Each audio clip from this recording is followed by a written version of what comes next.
હાલો, જય ભગવાન, જય શ્રી કૃષ્ણ. આજે આપણે ધોરણ 8મા ધોરણમાં સામાજિક વિજ્ઞાન, તેમાં પાઠ 4 ચોથા પાઠનો આપણે અભ્યાસ કરવાનો છે, કે જે સર્વોચ્ચ અદાલત. બરાબર, સર્વોચ્ચ અદાલત એટલે નામ ઉપરથી જ આપણને ખબર પડી જાય કે આ પાઠમાં આપણે અદાલત વિશે અભ્યાસ કરવાનો છે. બરાબર, અદાલત જેવી રીતે આપણે જાણીએ છીએ કે આપણે અભ્યાસ કરવા માટે શાળાએ જઈએ છીએ, ભણવા માટે શાળાએ જઈએ છીએ. જેવી રીતે દર્શન કરવા માટે આપણે મંદિરે જઈએ છીએ, તેવી રીતે જ ન્યાય પ્રાપ્ત કરવા માટે આપણે અદાલતમાં જઈએ છીએ, ન્યાય મેળવવા માટે.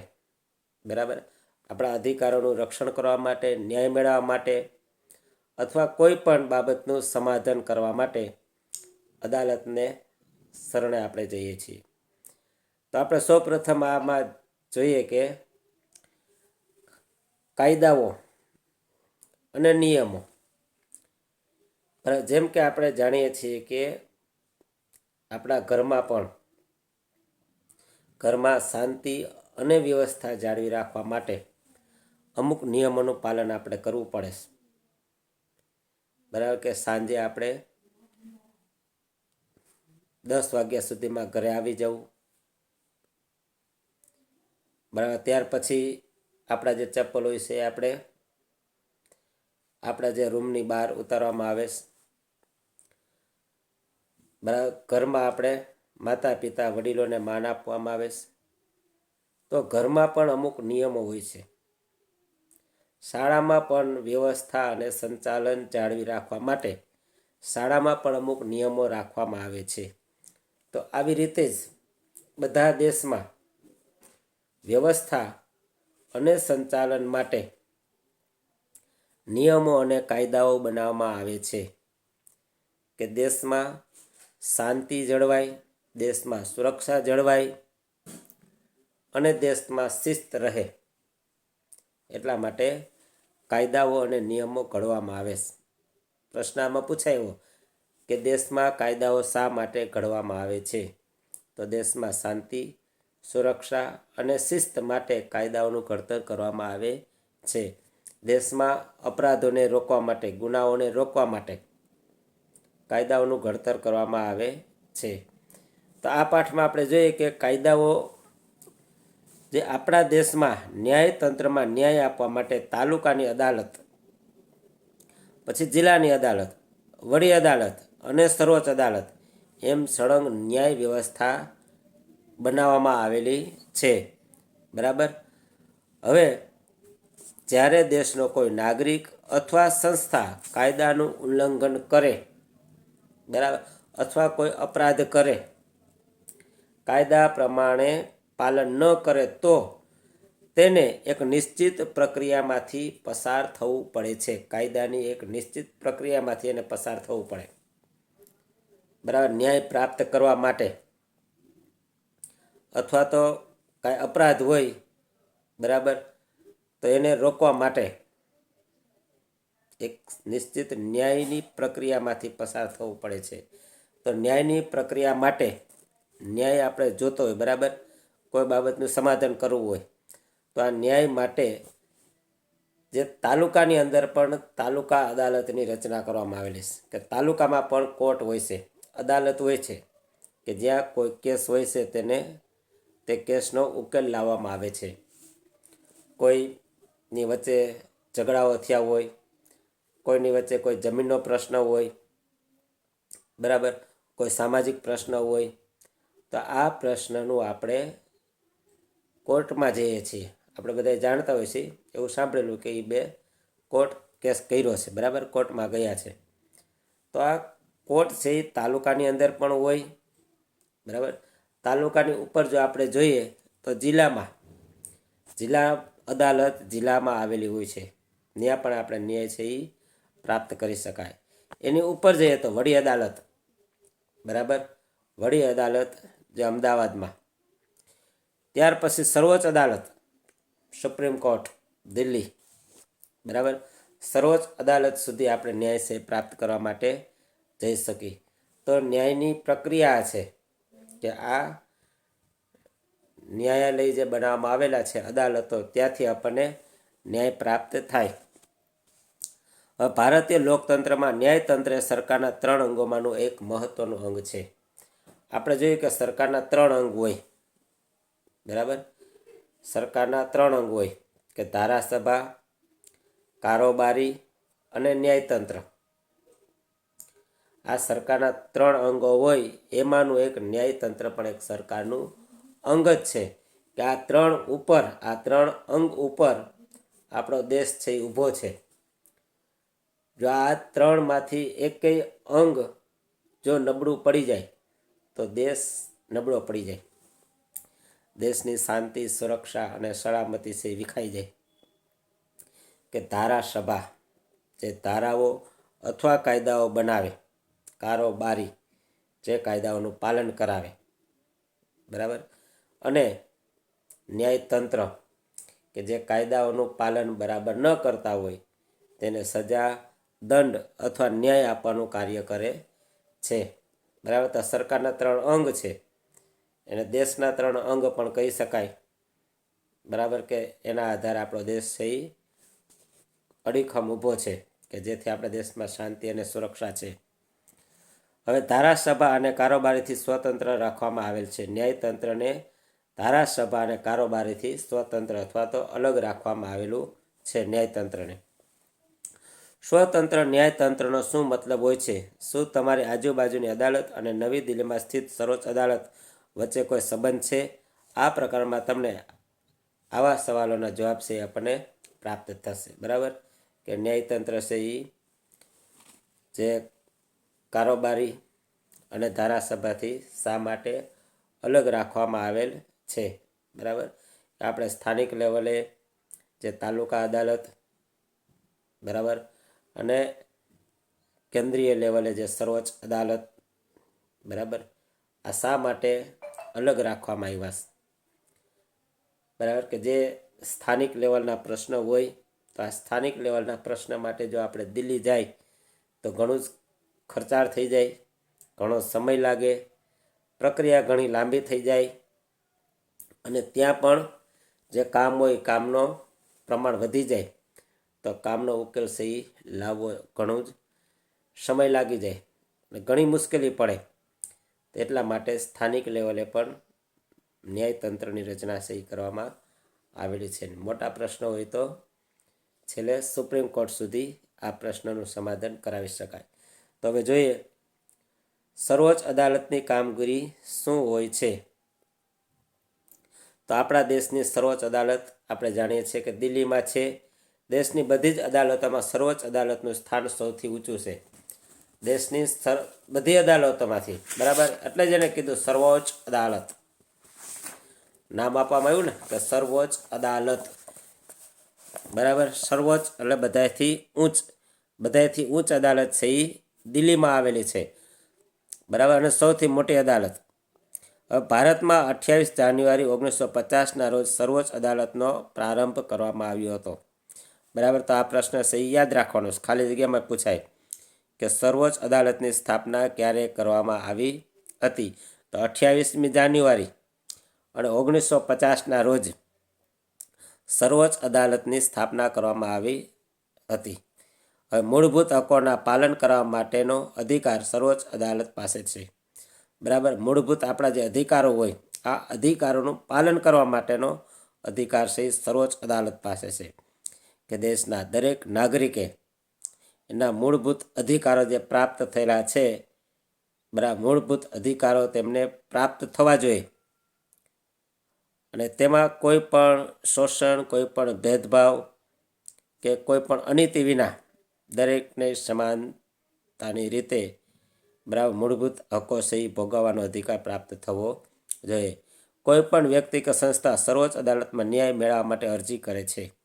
બરાબર. કોઈ પ્રશ્ન હોય, કોઈ બાબત હોય, બરાબર, કોઈ વાંધા હોય, જમીન હોય, જાયદાદ હોય, સામાજિક હોય, તમામ બાબતોનું ન્યાય મેળવવા માટે આપણે ન્યાયતંત્રમાં જઈ શકીએ. વિવાદોનો ઉકેલ આપવો. બરાબર, વિવાદ કોઈ પણ પ્રકારનો હોય, વિવાદ આપણે કહીએ ને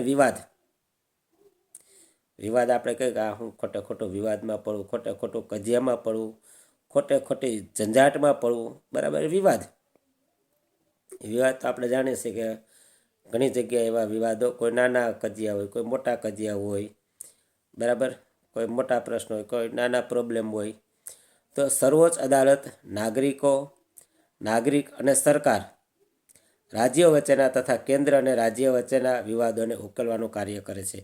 કોઈ નાગરિક વચ્ચેના બરાબર કોઈ પ્રશ્નો હોય, અથવા કોઈ રાજ્ય વચ્ચેના પ્રશ્નો હોય, અથવા કેન્દ્ર અને રાજ્ય વચ્ચેના પ્રશ્નો હોય. બરાબર, તો આ તમામ પ્રશ્નોનો ઉકેલ કરવાનું કાર્ય છે એ અદાલત દ્વારા કરવામાં આવે છે. આને સમજવા માટે આપણે ગુજરાત રાજ્યના નર્મદા બચાવો આંદોલનનો કેસ સમજીએ. બરાબર, કે કઈ રીતે એમાં ચુકાદો આપવામાં આવે છે, કઈ રીતે એમાં ન્યાય મળે છે. બરાબર, તો આ સમજવા માટે આ પાઠમાં એક ખૂબ જ સરસ ઉદાહરણ પણ આપવામાં આવ્યું છે કે જેના દ્વારા આપણને આ ન્યાયની પ્રક્રિયા છે એ સરસ રીતે સમજાઈ જાય. તો આને સમજવા માટે આપણે ગુજરાત રાજ્યના નર્મદા બચાવો આંદોલનનો જે કેસ છે, બરાબર, આ ઉદાહરણ આપણે સમજવાનું છે કે નર્મદા બચાવો આંદોલન, બરાબર, આનો કેસ છે એ સમજાવો એવો પ્રશ્ન પૂછાય તો આનો વર્ણન કરી શકાય. આના દ્વારા આપણે આપણા શબ્દોમાં પણ આપણે અર્થઘટન કરી શકાય. આના દ્વારા આપણે અદાલતની જે પ્રક્રિયા હોય એની સમજ પણ પૂરેપૂરી પ્રાપ્ત થાય. તો નર્મદા નદી પર નવા ગામ ખાતેના જળાશયના બંધની ઊંચાઈ 110 મીટરથી વધે નહીં તે માટે મધ્યપ્રદેશ તથા પર્યાવરણનું જતન કરતી સ્વૈચ્છિક સંસ્થાઓ તેની સામે વિરોધ દર્શાવ્યો. બરાબર, કે નર્મદા જે બંધ, બરાબર, નવા ગામ ખાતે જે નર્મદા સરોવર આવેલું, બરાબર, નર્મદા આપણે જોઈએ નર્મદા નદી, નર્મદા સરોવર, બરાબર, નર્મદા ડેમ, આપણે ગુજરાતીમાં નર્મદા મૈયા પાઠ આવતો. તો આ નર્મદા જે ડેમ છે, બરાબર, એની ઊંચાઈ 110 મીટરથી વધારવાની હતી. બરાબર, તો શું બને છે કે 110 મીટરથી જો વધારે ઊંચાઈ વધારવામાં આવે તો પાણીનું પ્રમાણ વધી જાય. પાણીનું પ્રમાણ વધી જાય તો આજુબાજુનો અમુક વિસ્તાર છે એ ખાલી કરવો પડે જગ્યા માટે. તો આના માટે મહારાષ્ટ્ર તથા મધ્યપ્રદેશ તથા પર્યાવરણનું જતન કરતી જે સ્વૈચ્છિક સંસ્થાઓ હોય તેના દ્વારા આની સામે વિરોધ દર્શાવવામાં આવ્યો કે ના, આ ડેમની ઊંચાઈ છે 110 મીટરથી વધવી જોઈએ નહીં.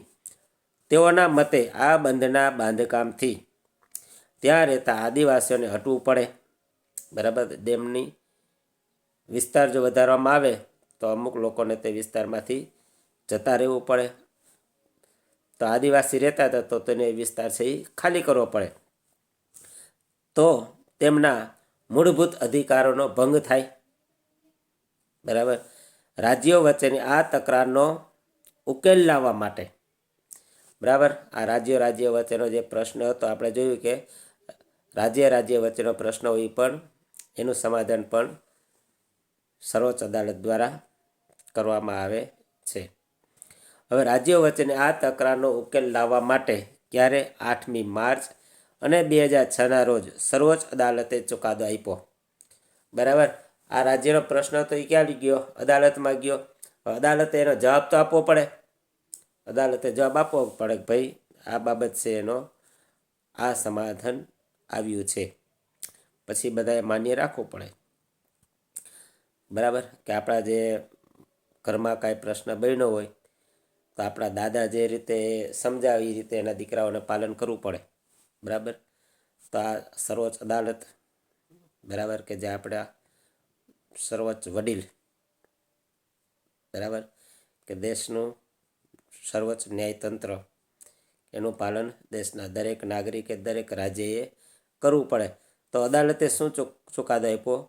હવે અદાલતે જણાવ્યું કે વધતી જતી વસ્તીને ધ્યાનમાં લેતા આ યોજના ઘણી અગત્યની છે. જો વસ્તીનું પ્રમાણ વધવા લાગ્યું છે, બરાબર, એટલે પાણીની જરૂર વધારે પડે, બરાબર. વસ્તી વધે તો પાણીની જરૂર વધારે પડે, અને પાણી છે એ જીવન જરૂરિયાત છે ખેતી માટે અને જીવન માટે. તો પાણીનો સંગ્રહ છે એ કોઈ વ્યક્તિગત માટે નથી થતો. પાણીનો સંગ્રહ છે એ તો એક આ રાજ્ય છે, બરાબર, રાજ્યના લોકોના લાભ માટે, તેમના હિત માટે, કે ખેતી, સિંચાઈ અને ઉત્પાદનમાં વધારો થાય એટલા માટે આ કરવામાં આવે છે. આમાં કોઈ વ્યક્તિગત લાભ નથી, બધાને લાભ થાય છે. પાણીનો જો સંગ્રહ કરવામાં આવે તો બધાને લાભ થાય. એટલા માટે આ યોજના છે એને કીધું કે ઘણી અગત્યની છે. સરદાર સરોવર યોજનાને કારણે સજીવ સૃષ્ટિ અને પર્યાવરણમાં સુધારાત્મક ફેરફાર થવાની શક્યતા છે. સજીવ સૃષ્ટિમાં અને પર્યાવરણમાં પણ ફેરફાર થાય, કે પાણીનું પ્રમાણ વધવાથી આજુબાજુમાં ખેતીનું પ્રમાણ વધે, બરાબર. ખેતીનું પ્રમાણ વધવાથી આજુબાજુનો વિસ્તાર હોય તેનો આર્થિક સામાજિક વિકાસ થાય. આ યોજનાથી ગુજરાત, મધ્યપ્રદેશ અને રાજસ્થાનના ઘણા ભાગોમાં પાણી પહોંચાડી શકાશે. જો ડેમની ઊંચાઈ વધારવામાં આવે તો પાણીનું પ્રમાણ વધે, અને પાણીનું પ્રમાણ વધે તો આપણે આ 3 રાજ્યોને આમાંથી પાણી પહોંચાડી શકાય. ઠેઠ રાજસ્થાન, ગુજરાત અને મધ્યપ્રદેશ સુધી પાણી પહોંચાડી શકાય. તો ઘણા રાજ્યને લાભ મળ્યો ને. ડેમ નાનું હોય, દાખલા તરીકે આપણે નાનું ડેમ છે દુધાળા ડેમ આપણે નાનું છે, બરાબર. તો એ ડેમ કેટલાને પાણીનો લાભ આપી શકે, કે એના કિનારે આજુબાજુ જેટલા ગામ આવેલા, બરાબર, કે 7 કે 8 ગામ, એને લાભ મળે. બીજા ગામોને તે પાણીનો લાભ મળે નહીં. પરંતુ વિશાળ એક ડેમની રચના કરવામાં આવે, બરાબર, તો આ ડેમ છે એ ઘણા કિલોમીટર સુધી લાંબુ હોય, ઘણા મીટર સુધી ઊંચું હોય. તો પાણીનું પ્રમાણ વધી જાય તો ઘણા રાજ્યોને, ઘણા ગામોને લાભ મળે ને. એટલા માટે ન્યાયતંત્રએ ચુકાદો આપ્યો કે એ યોગ્ય છે. આ યોજનાથી વિપરીત અસર પામતા લોકોને ક્રમશઃ પુનર્વસન કરવામાં આવશે, બરાબર. ભલે કાંઈક સારું કરવા જાય, બરાબર, તો કાંઈક જતું પણ કરવું પડે. કાંઈક સારું પ્રાપ્ત કરવા માટે કાંઈક જતું પણ કરવું પડે. તો કીધું કે ભલે જો ડેમની ઊંચાઈ વધારવામાં આવશે, તેનો વિસ્તાર વધારવામાં આવશે, તો ત્યાં રહેતા આદિવાસી કે લોકોને બીજી જગ્યાએ આવાસ બનાવી દેવામાં આવશે. બીજી જગ્યાએ તેને જગ્યા સહી ફાળવવામાં આવશે.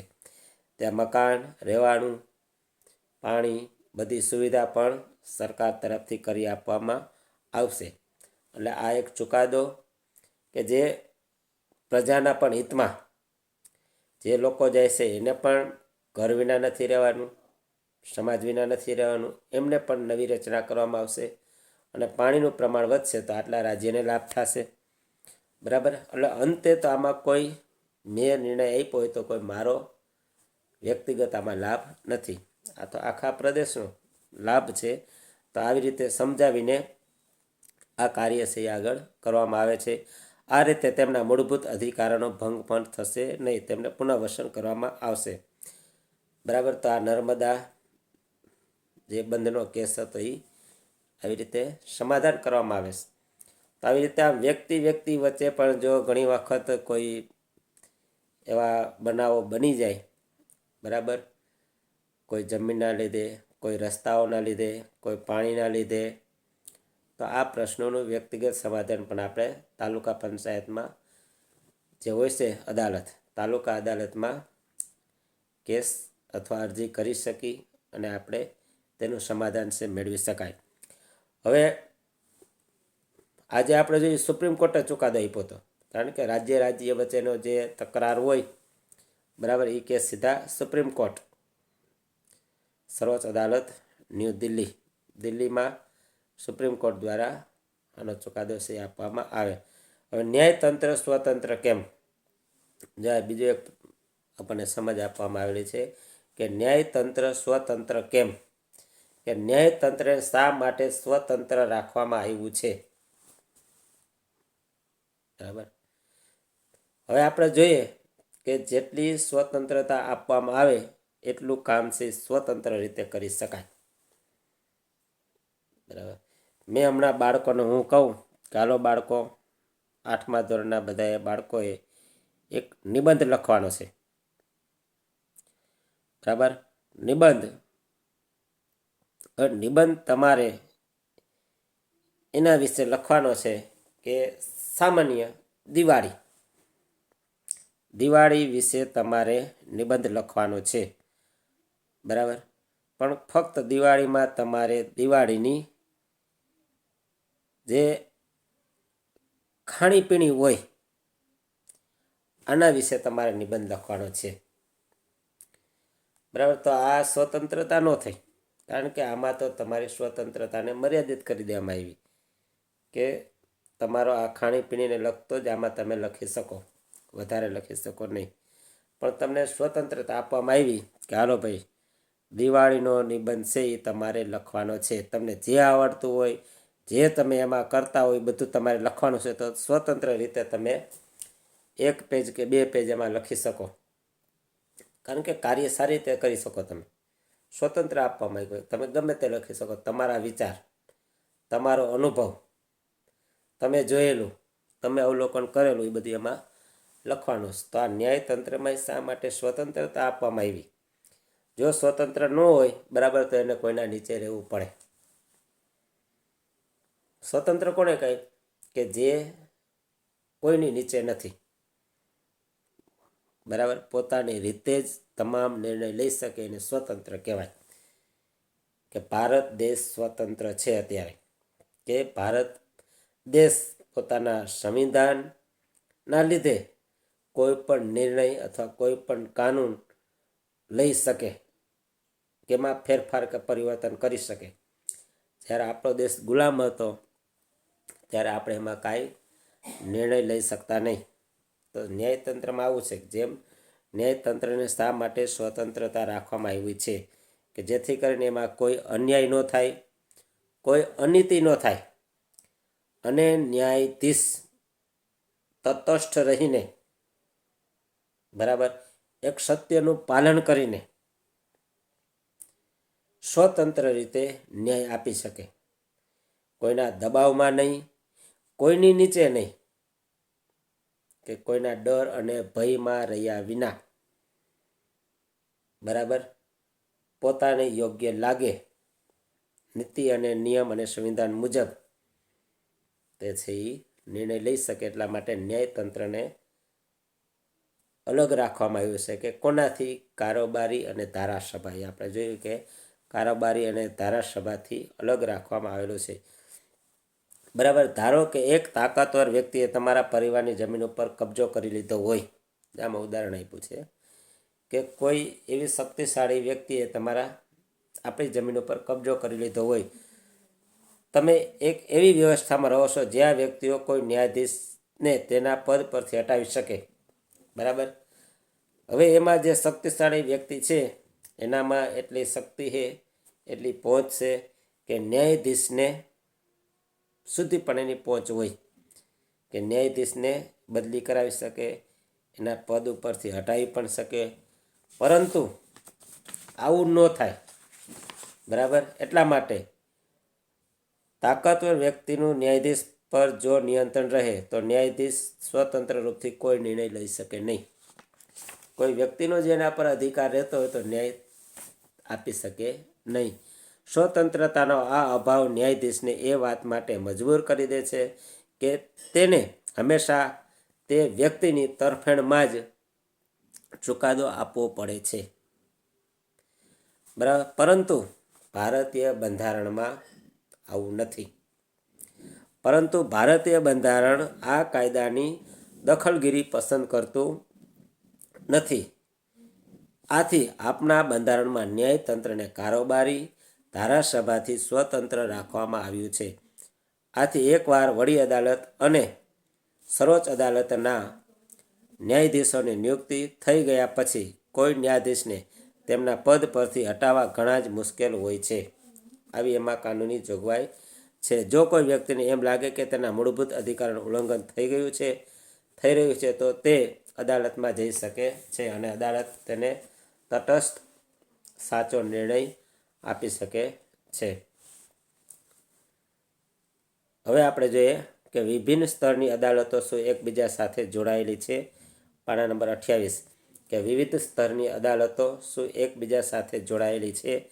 આપણે જોયું કે અદાલત બરાબર તાલુકામાં આવેલી તાલુકા અદાલત, જિલ્લામાં આવેલી જિલ્લા અદાલત, પછી આપણા રાજ્યની વડી અદાલત, આપણા દેશની સર્વોચ્ચ અદાલત. તો આ 4 અદાલતોનો આપણે આમાં જોયું. તો શું વિભિન્ન સ્તરે અદાલતો શું એકબીજા સાથે સંકળાયેલી છે કે જોડાયેલી છે? આ બધી અદાલતો એકાબીજા પર આધાર રાખે છે, બરાબર? તો આ બાબતનો આપણે અભ્યાસ આમાં કરવાનો છે. તો જી હા, આ વ્યવસ્થાને સમજવા માટે અપીલની વ્યવસ્થાને સમજવી જોઈએ. જો કોઈ વ્યક્તિને એવું લાગે કે નીચલી અદાલત દ્વારા આપવામાં આવેલો ચુકાદો યોગ્ય નથી, તો તે તેના ઉપરની અદાલતમાં અપીલ કરી શકે છે, બરાબર? હવે જો આપણે જે અદાલતમાં કેસ દાખલ કર્યો હોય, બરાબર, અને અદાલત દ્વારા એનો ચુકાદો આપવામાં આવે, પરંતુ જો એ ચુકાદાથી આપણને સંતોષ ન થાય તો આપણે બીજી અદાલતમાં પણ જઈ શકીએ એવી વ્યવસ્થા આપણા દેશમાં છે. અને એની ઉપર જો આપણને સંતોષ ન હોય તો આપણે એની ઉપરની અદાલતમાં પણ જઈ શકીએ. તાલુકા અદાલત, જિલ્લા અદાલત, વડી અદાલત અને સર્વોચ્ચ અદાલત. તો આ ન્યાયની પ્રક્રિયા છે એ ત્યાં સુધી સંકળાયેલી છે અને જોડાયેલી છે. હવે આપણે જોઈએ કે આમાં એક ઉદાહરણ આપ્યું છે કે મેજિસ્ટ્રેટે અરજદારોની તરફેણમાં ચુકાદો આપતા જણાવ્યું કે, બરાબર,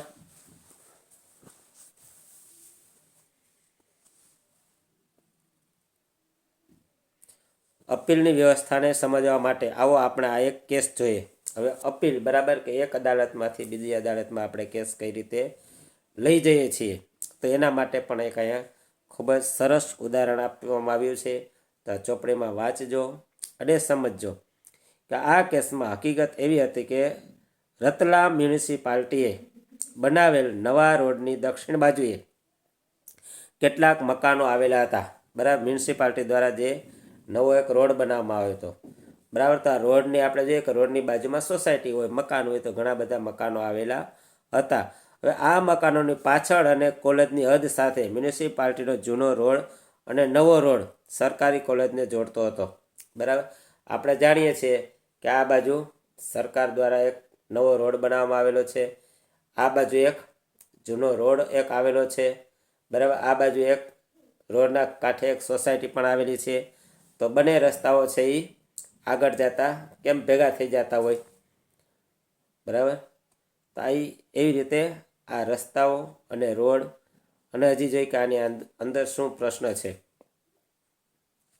આ બંને વચ્ચેથી ગંદા પાણીનું નાળું પસાર થતું હતું, બરાબર? આ બંનેની વચ્ચેથી ગંદા પાણીનું નાળું પસાર થતું હતું, હોંકળો પસાર થતો હતો, બરાબર?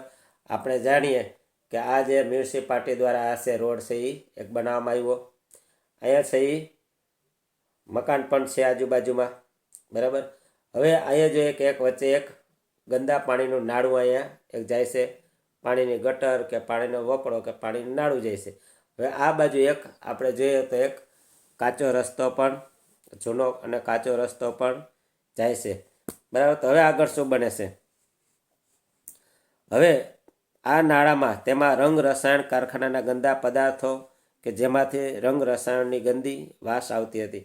હવે નાળું હતું, બરાબર, એની અંદર ગંદુ પાણી હતું, કારખાનાનો કચરો જાતો, ઉદ્યોગોનો કચરો જાતો, રંગ અને રસાયણો એમાં બધે જતા, એટલે પાણી હતું એ કેવું થઈ ગયું હતું? ખરાબ થઈ ગયું હતું. હવે ખરાબ પાણી થઈ જાય તો શું હાલત થાય, બરાબર? તેને નાળામાં છોડવામાં આવતા હતા. આ ગંદકીથી મોટી સંખ્યામાં મચ્છરો ઉત્પન્ન થતા હતા. હવે આ નાળામાં શું થાય છે? ગંદકી વધી ગઈ, કચરો વધી ગયો, ઉદ્યોગો, કારખાનાઓ કે સાડીના જે બધા રસાયણો હોય, સાડી ઉદ્યોગનો બધો રંગ હોય, બરાબર? એક બાજુ આલીકોર રસ્તો હતો, આલીકોર રોડ હતો, આલીકોર બધા મકાનો રોડની બાજુમાં બનાવેલા હતા. તો બનતું એવું કે આ મચ્છરો હતા એ જે મકાનમાં જે રહેતા હતા એમને ગંદકી પહોંચાડતા હતા. આપણે જોઈએ કે આ મકાન છે, બરાબર? આ મકાનની પાછળ નાળું હોય તો શું થાય? નાલું હોય, બરાબર, અને એમાં ઘણી હાવ ગંદુ પાણી એમાં ભરાતું હોય તો આ મચ્છર આવે ને ઘરમાં, બરાબર. તો આપણને પ્રશ્ન આપણે કરવાના જ છે કે ભાઈ અમારી સોસાયટીમાં મચ્છર આવે છે, મચ્છર આવવાથી અમારી સોસાયટીમાં બીમારીનું પ્રમાણ વધે છે, ગંદકી વધે છે, નાના બાળકો વૃદ્ધો બધા બીમાર પડે છે, બરાબર. તો આવી સમસ્યા હતી આ સોસાયટીમાં થતી હતી. રાજ્યનું આરોગ્ય ખાતું પણ ખૂબ મોટી સંખ્યામાં ઉત્પન્ન થતા મચ્છરોને અંકુશમાં રાખવામાં નિષ્ફળ ગયું હતું. આરોગ્ય ખાતાને વાત કરી, બરાબર, કે આ મચ્છરો છે એનું કાંઈક ઉકેલ કરો. તો આરોગ્ય ખાતું એ બરાબર એની જે ફરજમાં આવતું હોય, બરાબર, એ રીતે એને કોઈ ડીડીટી છાંટવી, કોઈ ધુવાડો કરવો, બરાબર, એવી રીતે એને બનતા પ્રયત્ન કર્યા, પણ આનાથી મચ્છરો હતા એ સાવ નાશ પામ્યા નહીં. આથી સ્થાનિક રહીશોએ એટલે સ્થાનિક લોકોએ આ ગંદકીને ખસેડવાની ઘણી અરજીઓ કરી હતી, બરાબર. આ ગંદકીને ખસેડવા માટે એને ઘણી અરજીઓ જિલ્લા અદાલતમાં કરી હતી કે ભાઈ અમારી સોસાયટીમાં બાજુમાં વોકડો છે, નાળું છે, તેમાં ખૂબ જ ગંદકી છે, તો એને દૂર કરવામાં આવે. પરંતુ તે વિભાગના અધિકારીઓ ગંદકી ખસેડવાની બાબતે સંપૂર્ણ નિષ્ફળ ગયા હતા, બરાબર. અધિકારો હતા, બરાબર, તે આ ગંદકી દૂર કરી શકે એવી પરિસ્થિતિમાં હતા નહીં. પરિણામે ત્યાંના સ્થાનિક રહીશો તાલુકાની અદાલતમાં ગયા, બરાબર. તાલુકાની અદાલતમાં ગયા. ક્યાં ગયા? તાલુકાની અદાલતમાં, બરાબર. આ પ્રશ્ન છે એ તાલુકા લેવલનો છે, એટલે પહેલાં તાલુકાની અદાલતમાં જાય છે. આરોગ્યવાળાને કીધું, બરાબર, તો બહુ સમાધાન એનું થયું નહીં. તો હવે એ કેસ છે એ તાલુકા અદાલતમાં જાય છે, બરાબર. સોસાયટીવાળા, મ્યુનિસિપાલિટી, આરોગ્ય ખાતું, બરાબર, સ્થાનિક રહીશો એટલે સ્થાનિક લોકો હવે એ ક્યાં જાય છે?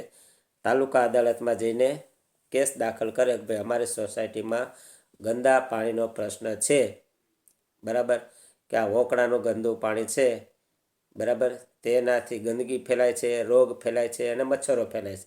તો આનું સમાધાન કંઈક ઉકેલ કરવામાં આવે. બહેનું હું તાલુકા અદાલતે ચુકાદો આપે એ સાંભળજો. હું ચુકાદો આપ્યો. મ્યુનિસિપાલિટી અને ટાઉન ઇમ્પ્રુવમેન્ટ ટ્રસ્ટ એ બંને ઉપદ્રવ રોકવા નિષ્ફળ ગયા છે, બરાબર. મ્યુનિસિપાલિટીએ બનતા પ્રયત્ન કર્યા પણ એ ગંદકીને દૂર કરી શક્યા નહીં. ટાઉન ઇમ્પ્રુવમેન્ટ ટ્રસ્ટ કે જે શહેરની ચોખ્ખાઈ, બરાબર, રાખવા માટેનું કામ કરતા હોય, તો એ પણ એને રોકવામાં નિષ્ફળ ગયા હતા. તેથી આ બંને સંસ્થાને તાત્કાલિક ઉપદ્રવ દૂર કરવાનો હુકમ કરવામાં આવે છે. હવે શું કહે તાલુકા અદાલત કે આ જે બે સંસ્થા છે, મ્યુનિસિપાલિટી અને ટાઉન ઇમ્પ્રુવમેન્ટ ટ્રસ્ટ, આ બેને કામ સોંપવામાં આવે છે કે આ જે ગંદકી છે એ દૂર કરવામાં આવે. કેટલા દિવસમાં? 15 દિવસમાં પાકી ગટર લાઈન નાખવાની કામગીરી પૂર્ણ કરવી. આવો ચુકાદો છે આપવામાં આવે છે. 15 દિવસમાં ત્યાં પાકી ગટર બનાવી દેવાની, એટલે ગટરમાંથી પાણી છે એ સીધું બારોબાર વહી જાય, બરાબર. પાકી ગટર બનાવી દેવાની એવો ચુકાદો તાલુકા અદાલતે આપ્યો. હવે એ કામ છે મ્યુનિસિપાલિટીએ કરવાનું, ટાઉન ઇમ્પ્રુવમેન્ટ ટ્રસ્ટે કરવાનું. અને ચુકાદો આપ્યો, હવે 15 દિવસમાં આ કાર્ય છે એ થઈ જવું જોઈએ. પરંતુ હવે શું બને છે, બરાબર? મ્યુનિસિપાલિટી આ કેસને રતલામ જિલ્લાની અદાલતમાં લઈ જાય છે, બરાબર. મ્યુનિસિપાલિટી આ કેસને આગળ અપીલ કરે છે, આગળ લઈ જાય છે કે ભાઈ આ છે એ અમારાથી શક્ય નથી, નાળું બહુ મોટું છે, બરાબર, કે જે પ્રશ્ન હોય, બરાબર, એને આનાથી મ્યુનિસિપાલિટીને આનાથી સંતોષ થતો નથી. તાલુકા અદાલતે જે ચુકાદો આપ્યો એનાથી લોકોના હિતમાં હતો. તાલુકા પંચાયતે ચુકાદો આપ્યો, નો ડાઉટ એ પ્રજાના હિતમાં હતો, બરાબર. આવું કરવાથી પ્રજાને ત્યાં ચોખ્ખું અને તંદુરસ્ત વાતાવરણ મળે. પણ મ્યુનિસિપાલિટી આ ચુકાદો તે માન્ય રાખ્યો નહીં. એ સીધા ક્યાં ગયા? જિલ્લા અદાલતમાં એને અપીલ કરી, બરાબર. સેશન્સ કોર્ટમાં લઈ ગયા. જિલ્લા અદાલતનો ચુકાદો, જિલ્લા અદાલત એને ચુકાદો આપવો પડે, બરાબર. આ કેસ ન્યાય ગયો તો એ ચુકાદો આપે છે કે તાલુકાની અદાલતના ચુકાદાને ગેરવ્યાજબી ઠેરવામાં આવે છે. તાલુકાની અદાલતના ચુકાદાને ગેરવ્યાજબી ઠેરવામાં આવે છે. જો, બરાબર. એને શું કીધું ભાઈ? બરાબર, મ્યુનિસિપાલિટીએ જે કીધું એ માન્ય ગણવામાં આવે છે. ટાઉન ઇમ્પ્રુવમેન્ટ ટ્રસ્ટે જે કીધું એ માન્ય ગણવામાં આવે છે, બરાબર. તાલુકા અદાલતનો ચુકાદો છે એ માન્ય ગણવામાં આવતો નથી. આ જીતી ગયા. હવે મ્યુનિસિપાલિટીવાળા હતા એ કેસનો આમાં તેમનો વિજય થાય છે. હવે શું થાય છે? એ કેસ જીતી ગયા. હાયરા કોણ? સ્થાનિક લોકો હતા એ હાયરા. હવે સ્થાનિક લોકો હતા એ ક્યાં જશે? પાછા મોટી અદાલતમાં જશે, વડી અદાલતમાં એ કેસ કરે છે. અને જો સંતોષ ન મળે, ના આ ખોટું જ ભાઈ, બરાબર. એટલે એ કેસ બીજે આપી લઈ જાય કે સ્થાનિક રહીશો આ કેસ વડી અદાલતમાં અથવા હાઈકોર્ટમાં લઈ ગયા. વડી અદાલતે તાલુકાની અદાલતના હુકમને માન્ય રાખ્યો, પરંતુ તેને હુકમ આપ્યો કે જો વળી અહીંયા હતો એ હુકમ હતો એ ફરી જઈશ, બરાબર. વડી અદાલતે શું કીધું? તાલુકાનો હુકમ હતો એ માન્ય રાખ્યો. જિલ્લાએ તાલુકાના હુકમને માન્ય નહોતો રાખ્યો. પણ આ જે હાઈકોર્ટ છે, હાઈકોર્ટે શું ચુકાદો આપ્યો કે ભાઈ તાલુકાએ જે કીધું છે, બરાબર, કે 15 દિવસમાં ત્યાંની ગંદકી દૂર કરવામાં આવે અને ગટર વ્યવસ્થા કરવામાં આવે, આ બરાબર છે કે પબ્લિકના હિતમાં, સ્થાનિક રહીશોના હિતમાં, બરાબર, કે ચોખ્ખું અને સ્વસ્થ અને તંદુરસ્ત વાતાવરણ રહે એટલા માટે ગંદકી તો દૂર કરવી જ પડે. તો એને કીધું, બરાબર. વડી અદાલત હતી એને એવું કીધું, પણ વડી અદાલતે એમાં કાંઈક એને નિયમ આપ્યો કે આ રીતે કરવાનું. શું નિયમ આપ્યો? પાકી ગટર લાઈન માટે 15 દિવસને બદલે, બરાબર, તાલુકા અદાલતે 15 દિવસ કીધા, પણ આને શું કીધું? 15 દિવસના બદલે 7 માસનો સમય આપવામાં આવે છે, કે 7 મહિના આપવામાં આવે. જાઓ, 7 મહિનામાં આ કામ છે એ મ્યુનિસિપાલિટી કરવાનું છે, બરાબર, કે ટાઉન ઇમ્પ્રુવમેન્ટ ટ્રસ્ટે કરવાનું છે 7 મહિનામાં. તેમજ ખાડાઓ માટીથી બૂરી દેવા, જેથી તેમાં પાણી ભરાઈ જતા મચ્છર ન થાય. આ કામ 2 વર્ષમાં પૂરું કરવું. ખાડા બધા બૂરી દેવાના અને મચ્છર ન થાય તો આ કામ છે 2 વર્ષમાં ખાડાઓ બુરાઈ જવા જોઈએ. 2 વર્ષ સુધીનો સમય હતો એને આપ્યો, બરાબર. 7 મહિના સુધીનો આપ્યો, 15ના બદલે 7 મહિના, કે 7 મહિનામાં પાકી ગટર લાઈન નાખી દેવાની અને 2 વર્ષમાં ખાડા બુરાઈ જવા જોઈએ. વડી અદાલતે ચુકાદો હતો એ આપ્યો, બરાબર. કે હાલો, તાલુકા અદાલત હતી, બરાબર, એવી રીતે જ હાઈકોર્ટે ચુકાદો આપ્યો છે, બરાબર. હવે આજકાલ પાછા હાર્યા કોણ? મ્યુનિસિપાલિટીવાળા હાર્યા, બરાબર. હારે ને એને આગળ જવાનું, જીતાય એને કાંઈ છે નહીં, બરાબર. તમે જીતી ગયા એટલે તમારે તો ક્યાંય જવાનું નથી. હાર્યા એ પાસે એમ કે કાંઈ વાંધો નહીં, આમ થોડુંક હાલે, અમને હજી ન્યાય મળ્યો નથી, આમ બીજી અદાલતમાં જાય. હવે આ વડી અદાલતમાં થતા હાઈકોર્ટમાં, હાઈકોર્ટની ઉપર કોણ આવે? Supreme court. હવે પ્રશ્ન જાય છે ક્યાં જાય? સીધો ભગવાન, બરાબર. સુપ્રીમ કોર્ટમાં પ્રશ્ન જાય છે કે રતલામ મ્યુનિસિપાલિટી આ હુકમથી સંતુષ્ટ ન હતી, તેથી તેણે સર્વોચ્ચ અદાલતમાં અપીલ કરી. સુપ્રીમ કોર્ટમાં એને અપીલ કેસ દાખલ કર્યો. સર્વોચ્ચ અદાલતે તાલુકાની કોર્ટના હુકમને માન્ય ગણ્યો અને વધારામાં એવો આદેશ આપ્યો, બરાબર. સર્વોચ્ચ અદાલતે પણ તાલુકાની અદાલતનો ચુકાદો માન્ય આપ્યો. 15 દિવસમાં ગટર છે એ બની જવી જોઈએ. વડી અદાલતે પણ કીધું કે આ 2 વર્ષમાં કામ પૂરું થઈ જવું જોઈએ તાલુકાની અદાલતને, કારણ કે એ પ્રશ્ન હતો એ લોકોના હિતમાં હતો, બરાબર. બને ત્યાં સુધી પ્રજાના હિતમાં નિયમ આપવો એ સાર્થક ગણાય છે. હવે સુપ્રીમ કોર્ટે પણ કીધું કે ના, તાલુકા પંચાયતનો અને વડી અદાલતનો નિર્ણય છે એ બરાબર છે. મ્યુનિસિપાલિટી એને શું કીધું? મ્યુનિસિપાલિટી અને રાજ્ય સરકાર બંને સામૂહિક રીતે આ પ્રદૂષણ કરતા રંગ રસાયણના પ્લાન્ટને બંધ કરવો. આને વળી નવો ચુકાદો આપ્યો કે ભાઈ ત્યાં કચરો કોણ કરે છે? ત્યાં ગટરમાં કચરો ઠાલવે છે કોની? ઓકળામાં. એ નાળામાં કોણ કચરો ઠાલવે છે? જે કચરો ઠાલવતા બરાબર એને બંધ કરાવો, બરાબર. કોઈ ઉદ્યોગ હોય તો ભલે, કારખાનું હોય તો ભલે, અને કોઈ ગમે એવું હોય, એ કચરો છે એ ત્યાં નાખવાનો કોઈને અધિકાર છે નહીં સોસાયટીની બાજુમાં.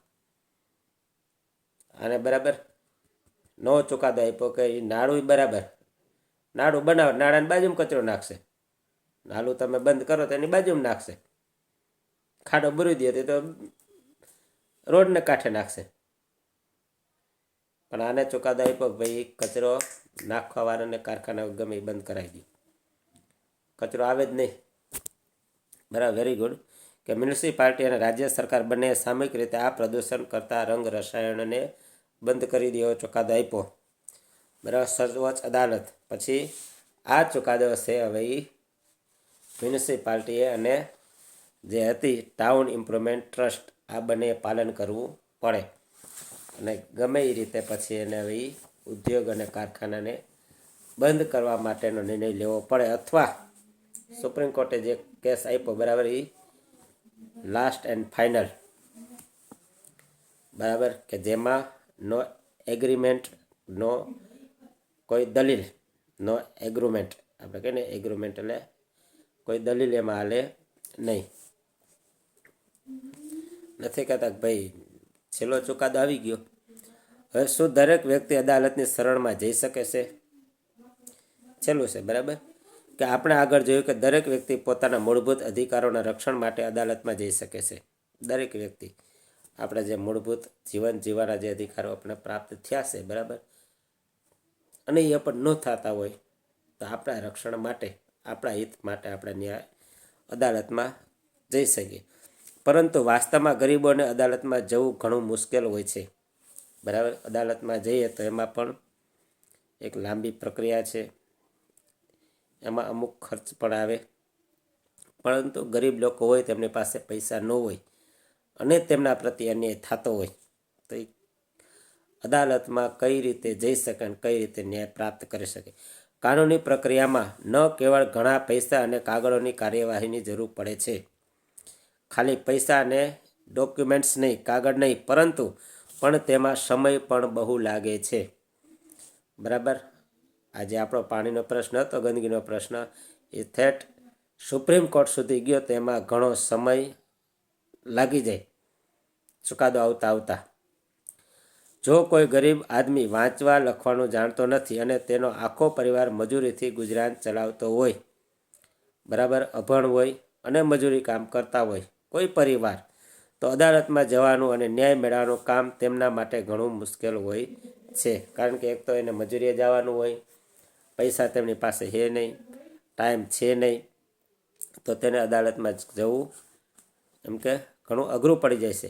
આ બાબત ધ્યાનમાં રાખીને પરંતુ આ બાબતને ધ્યાનમાં રાખીને 1980ના દશકમાં સર્વોચ્ચ અદાલતે જાહેર હિતની અરજીની વ્યવસ્થાનો સ્વીકાર કર્યો છે બરાબર. જાહેર હિતની અરજી કે જાહેર હિતની અરજી આપણે કરી શકી અને એ ક્યારે 1980ના દશકામાં બરાબર 1980માં આ રીતની વ્યવસ્થા કરવામાં આવેલી છે કે જાહેર હિતની અરજીનો સ્વીકાર કરવામાં આવ્યો છે.